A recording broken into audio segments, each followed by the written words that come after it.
Hello everyone ချူ vlog ကနေကြိုဆိုပါတယ်ဒီနေ့ကတော့ချူက happy day surprise blind box လေးကိုဖောက်ပြပါပါသူကကြတော့ပစ္စည်းအကုန်ပါတယ်ပေါ့နော်အယုတ်လေးပါပါတယ်ကဲအဲ့ဆိုလို့ရှိရင်စဖောက်ကြမယ်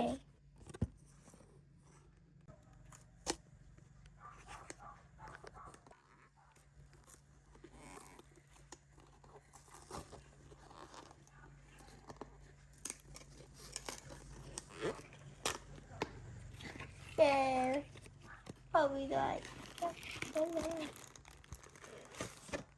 အိုးသူကအထဲပါဒီလိုလေး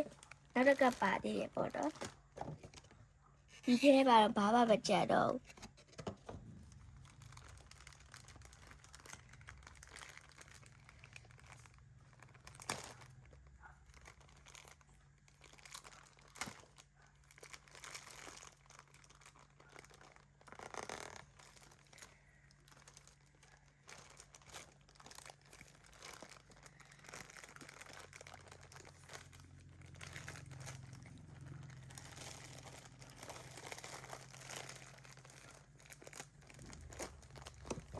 ကဲပေါက်လာပြီ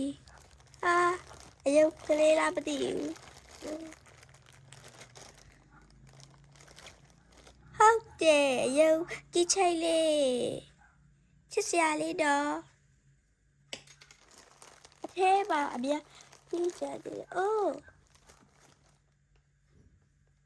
ဒါကကြတော့အထဲပါအများကြီးချတယ်ထဲမှာကြသေးတယ်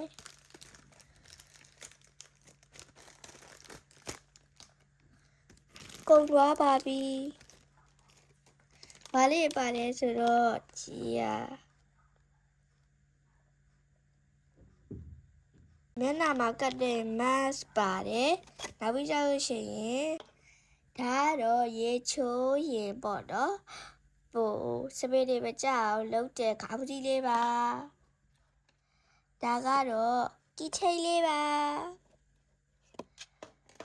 ဒီပေါက်ဖောက်တာဒီတော့ပေါက်ပါတယ်ကဲချူရဲ့ vlog လေးတွေကိုအစအနေအဆုံးထိကြည့်ပြီးသွားရဆိုရင် like and subscribe လုပ်ဝေးကြဝင်ပေးတဲ့တော့အားလုံး bye bye